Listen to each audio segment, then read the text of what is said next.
She texted, "Lol, his proposal was so cringe. Thank God I said no to her group chat, forgetting I was still in it." I replied, "Dodged a bullet." Then I forwarded the screenshots to her mother, who'd started planning our wedding behind the scenes. The chaos was immediate. I, 29 male, am sitting in my apartment right now watching the absolute meltdown happening on my phone. My now ex-girlfriend Madison, 27, just learned a very expensive lesson about checking who's in your group chats before trashing them. We'd been together for 4 years. I thought we were solid. Sure, Madison could be a bit high maintenance. Always needed the newest iPhone. Complained when we went to regular restaurants instead of the trendy spots her influencer friends posted about. But I loved her, or thought I did. Last Saturday, I proposed. Spent 3 months planning it. Saved up $8,500 for a ring. Yeah, I know, but she'd literally shown me the exact one she wanted, like 50 times. She texted, "Lol, his proposal was so cringe. Thank God I said no to her group chat, forgetting I was still in it." I replied, "Dodged a bullet." Then I forwarded the screenshots to her mother, who'd started planning our wedding behind the scenes. The chaos was immediate. I, 29 male, am sitting in my apartment right now, watching the absolute meltdown happening on my phone. My now ex-girlfriend Madison, 27, just learned a very expensive lesson about checking who's in your group chats before trashing them. We'd been together for 4 years. I thought we were solid. Sure, Madison could be a bit high maintenance, always needed the newest iPhone, complained when we went to regular restaurants instead of the trendy spots her influencer friends posted about. But I loved her, or thought I did. Last Saturday, I proposed, spent 3 months planning it, saved up $8,500 for a ring. Yeah, I know, but she'd literally shown me the exact one she wanted like 50 times. Took her to the botanical gardens where we had our first date. Had her favorite flowers everywhere. Got down on one knee by the fountain at sunset. She said yes. Cried. Posted a million photos on Instagram with hashtags she said yes and future misses hashtags. Her mom Diane called me sobbing with joy. Everything seemed perfect. Then Wednesday happened. I'm in a group chat with Madison and her 3 best friends, Brittany, Jenna, and Kelsey. They added me like 2 years ago for planning surprise parties and stuff. Usually it's dead except for birthday planning. But Wednesday afternoon, while I'm at work, my phone starts blowing up. Madison. OMG. Girls, I have to tell you something. Spill. So, you know how I said yes to the proposal? Duh. We saw The Rock. Gorgeous. Yeah, I'm giving it back. What? I know. But honestly, the whole thing was so cringe. A public proposal at the basic botanical gardens. Like, what is this? 2005? My heart stopped. I literally had to sit down at my desk, but the ring is perfect. The ring is literally the only reason I said yes. Lol. I was too embarrassed to say no in front of all those people. But seriously, he could have tried harder. Derek proposed to his GF on a yacht. Tyler took Amanda to Paris. And I get plants. Is it though? I've been dropping hints about the Four Seasons rooftop for months. He knows I wanted something that would go viral on TikTok. Instead, I got suburban mom vibes. Thank God I said no when he asked about setting a date yesterday. Wait, you already told him no? Not exactly. Told him I wanted a long engagement to save face being engaged. Lumeow, I'll give the ring back after the holidays. Need to milk the engagement gifts first. That's when I realized she forgot I was in this chat. I sat there for maybe 5 minutes just staring at my phone. 4 years. 4 years of my life. I paid off her student loans $23,000, let her live in my apartment rent-free while she built her jewelry business. She sold maybe 3 bracelets on Etsy, and this is what she really thought. So I typed, "Dodged a bullet. Thanks for showing your true colors before I made the mistake of actually marrying you." The typing indicator started going crazy. Then stopped, then started again. "Ryan, I'm so sorry. That's not what I meant. I was just joking with the girls. Please don't take it seriously." "Ryan, answer your phone." I screenshotted everything, the whole conversation. Then I did something that probably makes me petty, but I don't care. I forwarded all the screenshots to her mother, Diane. See, what Madison didn't know was that Diane had already put down deposits. The woman was so excited when we got engaged that she'd immediately started planning. She'd put $5,000 down on a venue, hired a wedding planner, even bought her mother of the bride dress outfit. She'd been texting me all week about cake flavors and flowers. I sent Diane everything with one message. "Thought you should see this before you spend any more money on the wedding." I'm sorry, the chaos was instant. Update 1. Madison came home Wednesday night to find her stuff in boxes by the door. Yeah, we live together in my apartment. Her name's not on the lease. She was hysterical, full waterworks, snot bubble crying. "Madison, baby, please. It was just girl talk. I didn't mean any of it." "Me? You called our engagement cringe and said you were keeping the ring for gifts." "Madison, I was trying to sound cool. You know how Brittany is. Brittany made you say you'd milk the engagement for presents. That's not." "I didn't mean. Your mom called. She's devastated. Lost $5,000 in deposits." That's when Madison's face changed from sad to angry. "You told my mother. Are you insane? She deserved to know before she spent more money on a fake wedding." "It wasn't fake. I said yes, to avoid embarrassment." "Your words. I'm not moving out. I have rights. You're a guest. 30 days notice starting today. Be out by October 15th. She grabbed her phone and called her dad.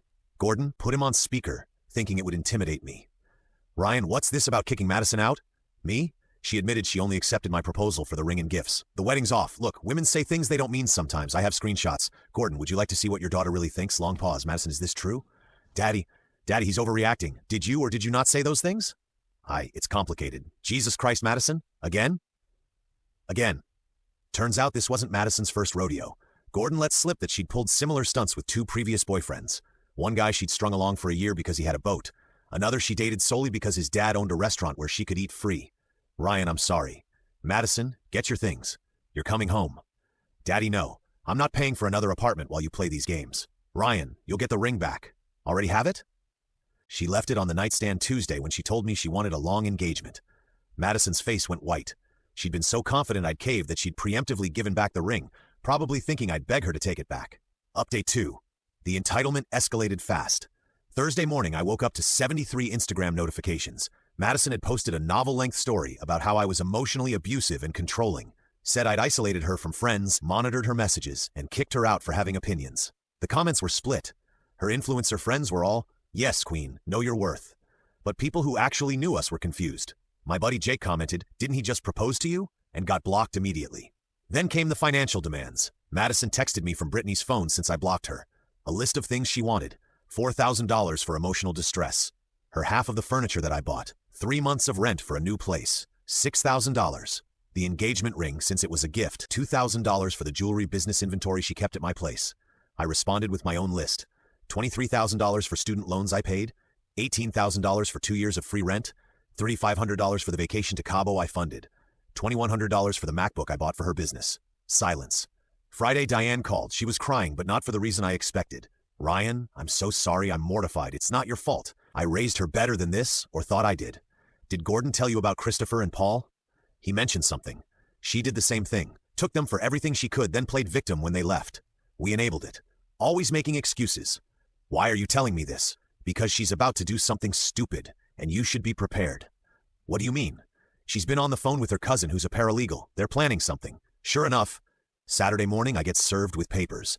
Madison was suing me for unlawful eviction and breach of verbal contract. She claimed we had an agreement that she could live there indefinitely in exchange for household management, and that the engagement created a financial expectation. The number she was asking for, $50,000. $50,000. I laughed so hard the process server looked concerned. Update 3. My lawyer, who's also my cousin Tony, took one look at the lawsuit and said, "This is the dumbest thing I've seen this month." And I just had a client try to sue McDonald's for making them fat. We filed a countersuit immediately.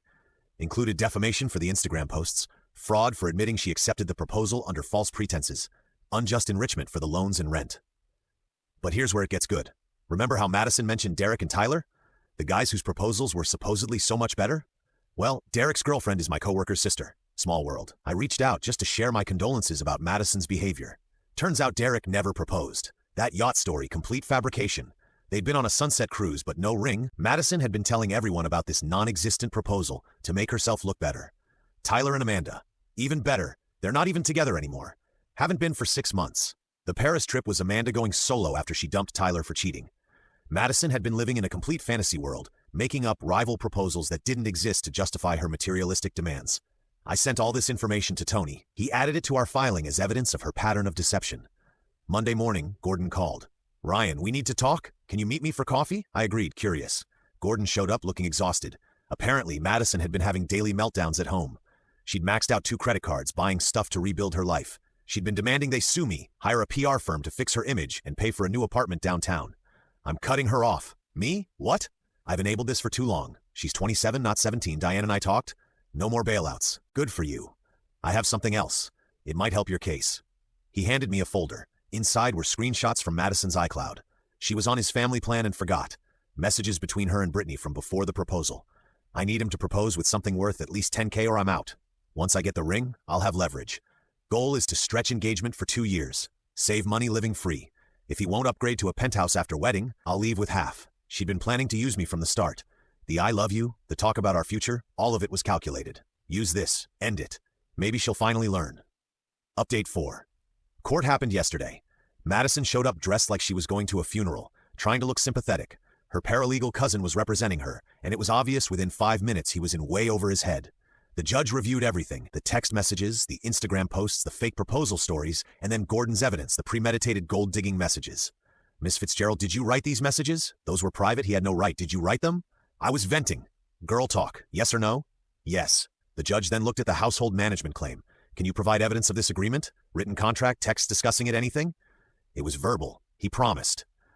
Mr. Peterson, did you make this agreement? Me? No, Your Honor. She moved in after her roommate kicked her out. It was supposed to be temporary. That was 2 years ago. The judge actually rubbed his temples. Miss Fitzgerald, you admitted in writing that you accepted a proposal fraudulently, planned to exploit the plaintiff financially, and created false narratives about rival proposals. You then defamed him publicly and filed a frivolous lawsuit. Countersuit granted. You owe Mr. Peterson $15,000 in damages and legal fees. The eviction stands. Case dismissed. Madison lost it. Madison, this is sexism. I'm being punished for being a woman. Judge, you're being punished for being a con artist. Bailiff, they had to escort her out while she screamed about discrimination and her ruined life. Update 5. The aftermath has been spectacular. Madison's Instagram meltdown went semi-viral, but not how she wanted. Someone screen recorded her courtroom tantrum and posted it on TikTok with "Gold Digger Gets Reality Check."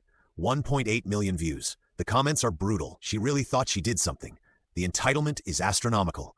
That poor man dodged a missile. Brittany, Jenna, and Kelsey all unfollowed her after finding out she'd been lying about Derek and Tyler's proposals. Brittany actually reached out to apologize, said she had no idea Madison was that manipulative. The best part? Madison had to move back in with her parents, but not to their nice house. See, Gordon wasn't kidding about cutting her off. He gave her 2 options, get a job and pay rent or move into the studio apartment above their garage that they'd been renting out. She chose the studio thinking it would be temporary. It's been 3 weeks. She's applied to exactly 0 jobs because she's too traumatized to work, but somehow not too traumatized to post daily stories about surviving narcissistic abuse. Diane sent me a text yesterday. She's selling her designer bags to pay the court judgment. Reality is hitting hard. Thank you for not marrying her. Oh, and the ring. Sold it back to the jeweler for $7,200. Used $5,000 to reimburse Diane for the deposit she lost and donated the rest to a financial literacy charity. Seemed fitting. Gordon forwarded me one last thing. A text Madison sent to her mom. This is all Ryan's fault. If he'd just done a better proposal, none of this would have happened. I deserve someone who appreciates me. Still blaming everyone but herself. Some people never learn. Final update? It's been 2 months since everything went down. Figured I'd give one last update since people keep asking. Madison's situation got worse before it got better. Well, it's still worse. After the TikTok went viral, someone found her Etsy jewelry business. Turns out she'd been drop shipping cheap stuff from Alibaba and marking it up 400%. The reviews were already terrible, but once people connected her to the video, they tanked completely.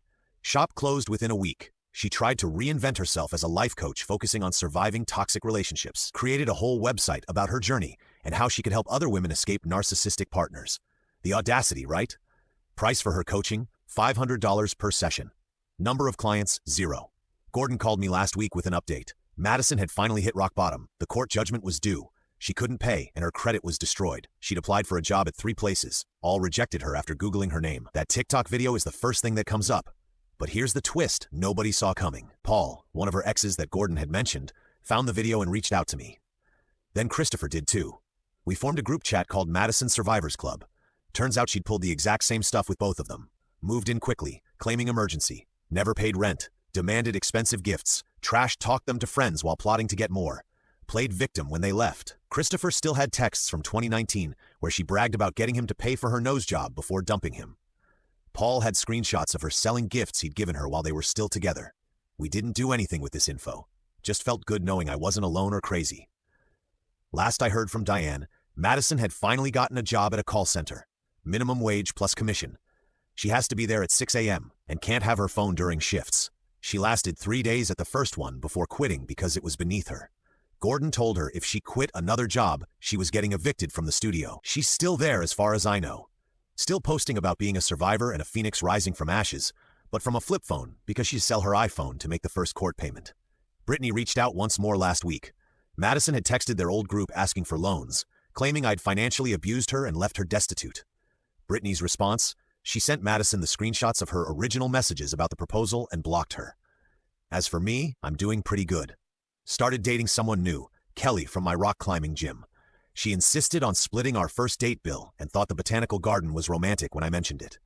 Funny how that works.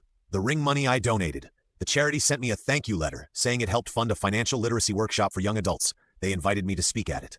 I'm considering it. Might tell them about the importance of seeing red flags early. Madison's parents are doing better too. Diane joined a support group for parents of entitled adult children. Apparently, that's a thing. Gordon sent me a bottle of expensive scotch with a note for showing us what we should have done years ago. The studio apartment above their garage, Madison decorated it with vision boards about her comeback and empire. She posts motivational quotes daily about betting on yourself and knowing your worth. The irony is completely lost on her. Someone recently commented on one of her posts, "Weren't you the girl who got dumped for calling your proposal cringe?" She deleted it immediately and made her account private. But my favorite update, remember that $15,000 judgment? She's paid $3,000 so far, $12,000 to go. At her current payment rate, she'll be done in about 4 years. The court adds interest monthly.